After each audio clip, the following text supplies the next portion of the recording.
Monsieur le professeur Hervé Iloki, président du Conseil national de l'ordre des médecins au Congo,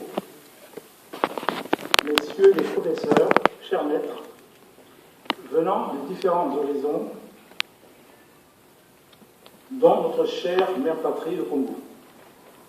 Distingués invités, chers confrères, chères consoeurs, mesdames et messieurs,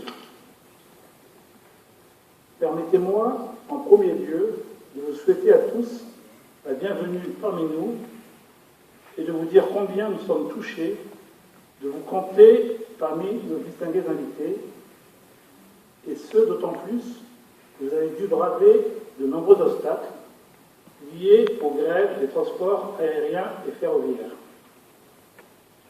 Nous vous en sommes infiniment reconnaissants. Mais le président de l'Association des anciens de l'INSA et des médecins congolais de France nous accueille en ces lieux si chaleureux, l'exprimera sans doute bien mieux que moi, à votre endroit. Aussi, allons-nous, sans plus tarder, procéder à l'ouverture de cette journée scientifique.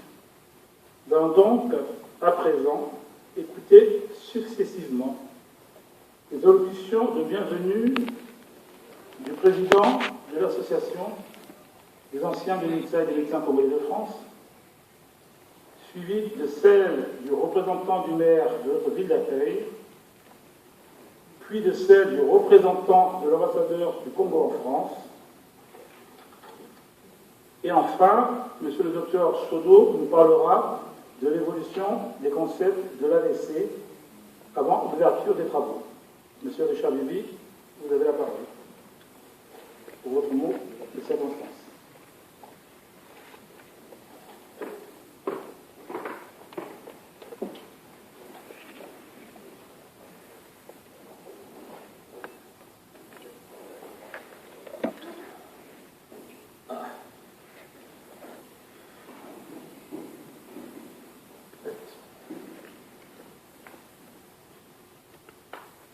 Monsieur l'ambassadeur du Congo, représenté par le ministre conseiller, Monsieur le maire de Saint-Cyr, représenté par Madame le marié, adjointe au maire chargée des relations extérieures,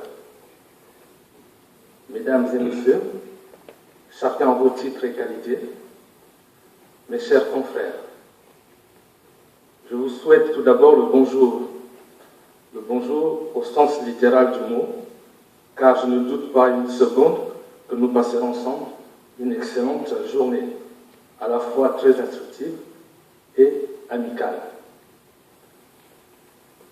La mission que l'on m'a confiée ce jour est de vous souhaiter la bienvenue. Aussi, je vous adresse avec joie à toutes et à tous, au nom de l'Association des anciens de l'INSA et des médecins congolais de France, mes sincères souhaits de bienvenue dans cette imposante salle de l'Escale. Merci à la commune de Saint-Cyr et à Madame l'adjointe au maire de nous accueillir dans cette belle ville de Saint-Cyr-sur-Loire, ville où vécut Anatole France, et aussi ville du doyen Goisé. Le doyen André Goisé, qui a été longtemps le moteur de la collaboration entre la France et l'Afrique médicale francophone. Merci, Monsieur l'ambassadeur, représenté par le ministre conseiller. Merci d'avoir accepté notre invitation. C'est un grand honneur que vous nous faites et un signe fort d'encouragement dans nos actions. Mesdames et Messieurs, comme vous le constatez, j'ai beaucoup d'émotions, car nous attendions dans cette salle une personnalité qui nous est très chère. Bref, comment passer sous silence la présence de cette personnalité? En effet, c'est une personnalité qui a œuvré avec le doyen André Goisé à la francophonie dans le domaine médical. On ne peut pas oublier cette personnalité, car en compagnie du doyen Christophe Bouramé, cette personnalité dont je vous donnerai le nom après, a réussi à hausser l'INSA, qui est devenue aujourd'hui la faculté de médecine de Brazzaville, au rang des meilleures facultés d'Afrique, au point où toute l'élite africaine subsaharienne voulait inscrire son enfant à l'INSA. Nous étions presque adolescents, dont les plus doués d'entre nous sont entrés à la faculté de médecine à l'âge de 17 ans. Je voulais dire, aujourd'hui, il est professeur de néphrologie à Durban, en Afrique du Sud. Je vais vous raconter cette histoire. J'étais étudiant bien sûr, il y a quelques années. Je me souviens encore de cette scène. Nous étions dans la salle de classe. Et cette personnalité venait de nous présenter son maître pour un cours de gastroentérologie. Il s'agissait du professeur Paris, qui revenait de Lille. Après les présentations, nous attendions à ce que la personnalité sorte de la salle. À notre grande surprise, elle s'est assise. Elle a assisté au cours avec nous et a pris des notes. Nous nous sommes posé des questions. Pourquoi elle est restée? Avait-elle peur qu'on chahute son maître? Non, je ne pense pas. Après plusieurs années de réflexion, je me suis dit, je ne suis peut-être pas le seul à faire cette réflexion, nous nous sommes dit, mais en fait, c'est une personne qui est très humble. C'était de l'humilité et il témoignait ainsi du respect pour son maître. Bien sûr que cette personnalité, nous l'avons fait venir de Brazzaville à Paris, mais de Paris à Tours, elle n'a pas pu venir. Nous pensons à cette grande personnalité. Aussi, les amis, vous l'avez certainement reconnu, il s'agit du doyen Assori Itoa Gamporo. J'aurais bien voulu quelques petites acclamations pour ce doyen.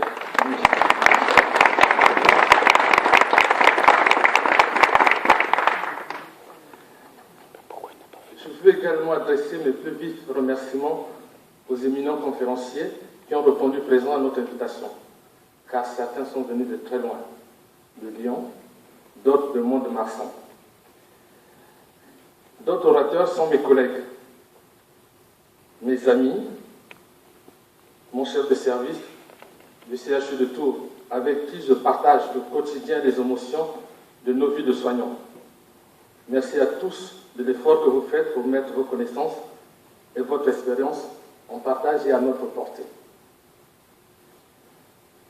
À vous autres, chers collègues et chers adhérents, recevez mes sincères sentiments de reconnaissance, car vous avez répondu nombreux à l'invitation pour ce colloque sur les accidents vasculaires cérébraux. Notre association existe depuis bientôt 11 ans. Elle a évolué, nous avons modifié les statuts pour mieux nous consacrer aux aspects scientifiques, mais sans oublier notre Afrique natale. Oui, nous ne l'avons pas oublié. En 2012, la zone d'Afrique centrale, en particulier le Congo, a été le siège de plusieurs catastrophes humanitaires. Nous avons voulu en savoir plus sur la médecine de catastrophe. Et le médecin général René Noto nous a accompagnés lors de ce premier colloque. Merci, M. Noto, d'être là. Merci. Nous avons voulu ensuite briser le tabou sur les dons d'organes. Et M. le professeur Chana était avec nous lors de cette nouvelle réunion. Des chaleureux remerciements encore au comité d'organisation et à tous les bénévoles et les donateurs qui sont investis pour l'organisation et qui ont rendu possible ce colloque. Au vu des expériences passées, nous avons créé ce que certains de mes amis considèrent comme une émanation de l'AIMSF. En fait, nous avons créé une revue médicale intitulée L'aide médicale du Congo. Cette revue est référencée à l'index Medicus de l'OMS. Et à la demande de nombreux de nos collègues, l'aide médicale du Congo a été rebaptisée l'aide médicale d'Afrique. Aussi, je fais une demande solennelle à l'ensemble des conférenciers de nous laisser leur topo afin que nous puissions réaliser un numéro spécial consacré aux AVC. Merci aux conférenciers d'avance pour votre compréhension. Pourquoi ce colloque sur les accidents vasculaires cérébraux alors qu'il existe des sociétés savantes pour en parler? Alors, question difficile à répondre. Je me suis dit, mais les sociétés savantes parlent tellement des choses savantes qu'il faut en faire partie pour en comprendre un mot. Ce colloque sur les AVC va être un modèle transversal, afin que chacun dans son domaine s'y retrouve et que la prise en charge des accidents vasculaires cérébraux ne soit pas un domaine réservé. Il faut que ce soit une prise en charge collégiale. C'est cela dont ont besoin nos patients et c'est cela que nous allons voir tout le long de cette journée. Mesdames et messieurs, nous avons tous des rêves. Le mien, c'est de voir un jour installé un service de neuroradiologie interventionnelle au centre de l'Afrique centrale pour contribuer au traitement endovasculaire des AVC, afin que ce que l'on entend souvent dans certaines capitales africaines, AVC égale amène-moi vite au cimetière, devienne amène-moi vite au centre de traitement. Je vous remercie pour votre attention. Je vous souhaite une excellente et instructive journée. Merci.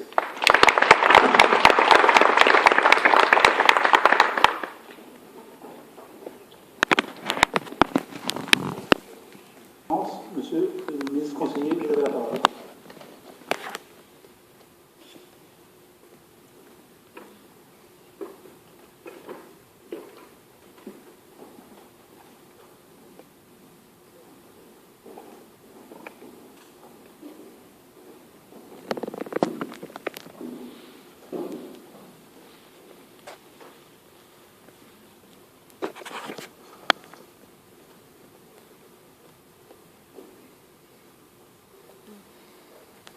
Madame l'adjointe maire chargée des relations extérieures de la ville de Tours, Monsieur le Président de l'Ordre des médecins congolais, Monsieur le Président de l'AIMCF, Mesdames et Messieurs les organisateurs,